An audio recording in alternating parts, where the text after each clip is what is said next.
मेरा नाम रचना है और मेरी उम्र 19 साल है। मेरा जन्म बहुत ही गरीब परिवार में हुआ था। ये बात तब की है जब मैं इंटर में पढ़ाई कर रही थी। तब मेरे स्कूल जाने के बाद रोज मेरी माँ चुपके से कहीं जाया करती थी। ये बात मेरी पड़ोस वाली आंटी ने मुझे बताई। एक दिन मैं स्कूल जाने के बहाने माँ का पीछा की तो मेरा होश ही उड़ गया था, क्योंकि वहां पर तो नमस्ते दोस्तों, मेरा नाम रचना है। ये मेरी सच्ची कहानी है जो मैं आप सबको सुनाने जा रही हूँ। दोस्तों, मेरा जन्म एक बहुत ही गरीब परिवार में हुआ था, जहाँ पर 2 वक्त की रोटी भी बहुत मुश्किल से नसीब होता था। मेरे जन्म के 2 साल बाद ही मेरे पापा इस दुनिया को छोड़कर चले गए थे। तब से मेरी माँ ने ही मुझे पाल पोस कर इतना बड़ा किया। मेरी माँ मुझे बहुत प्यार करती थी। वो मेरी हर जरूरत को पूरा करती थी।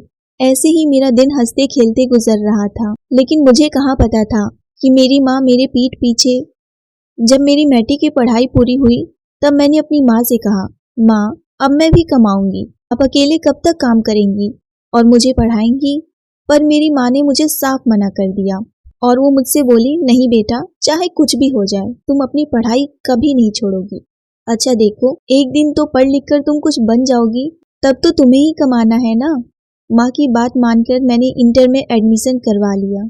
मैं मन लगाकर पढ़ाई कर रही थी, क्योंकि मेरी माँ घर पर सिलाई का काम किया करती थी और मैं उनके लिए कुछ बनना चाहती थी ताकि उन्हें भी आराम मिल सके। लेकिन एक दिन मेरी पड़ोस वाली आंटी ने मुझे अपने घर पर बुलाई। जब मैं वहां पहुंची तो आंटी की लड़की वहीं पर थी।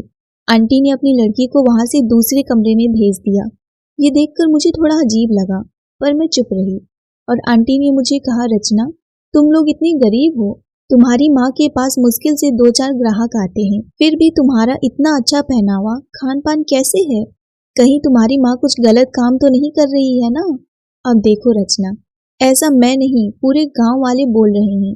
मैं बोली, आंटी बस एक और शब्द मैं अपनी माँ के खिलाफ बर्दाश्त नहीं कर सकती। आंटी बोली, अच्छा तो तुम ही बताओ, तुम्हारी माँ हमेशा कहाँ जाती है तुम्हारे स्कूल जाने के बाद? मैं बोली, आपको कोई गलत फहमी हुई होगी, मेरी माँ तो घर पर ही रहती हैं। वो बोली, लो कर लो बात, इसीलिए तो कहती हूँ जब सच्चाई पता ना हो तो सुनना चाहिए। मैं थोड़ी देर चुप रही और वहां से अपने घर पर आ गई। मेरी माँ ने कहा, स्कूल से आ गई बेटा, चलो ड्रेस चेंज कर लो, मैं खाना लगाती हूँ। मैं माँ को बहुत अजीब तरीके से देख रही थी।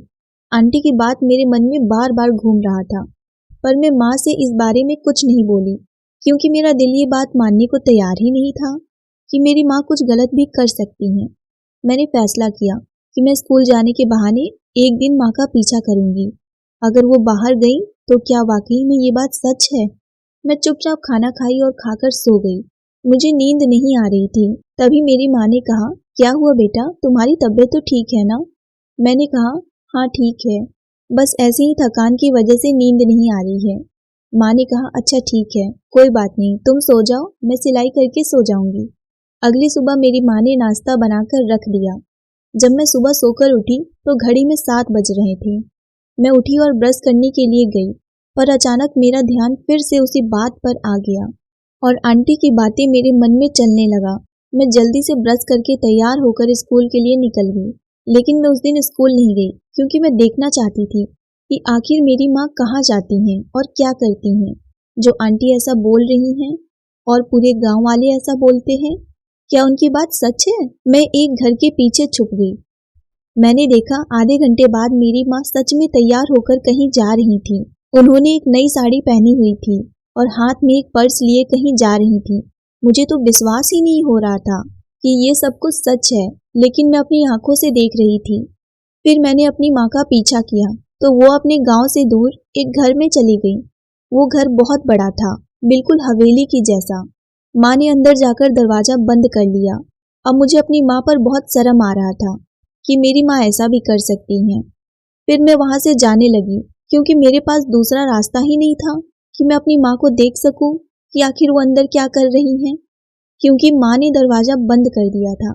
लेकिन जैसे ही मैं वहां से जा रही थी तो एक औरत की आवाज सुनाई दी, कहाँ रह गई थी इतने देर? क्या तुम्हें पता नहीं है कि काम का टाइम हो गया है? मेरी माँ ने कहा, मुझे माफ कर दीजिए मेम साहब, मेरी बेटी आज स्कूल जाने में थोड़ा लेट हो गई थी, इसीलिए मुझे थोड़ा टाइम लग गया। वो औरत मेरी माँ पर चिल्लाई जा रही थी और कह रही थी, चलो झाड़ू लगाओ और किचन में बर्तन रखे हैं, वो सब धोकर कपड़े भी धोने हैं। मेरी माँ ने कहा, ठीक है मेम साहब। ये सारी बातें मेरे कानों में जैसे ही गई, मेरा दिल रो पड़ा। मेरी आंखों से आंसू बहे जा रहे थे। मैं सोच रही थी कि मेरी माँ मेरे लिए इतना काम कर रही हैं और मैं उन पर शक की। मुझसे बड़ा पापी और कोई हो ही नहीं सकता।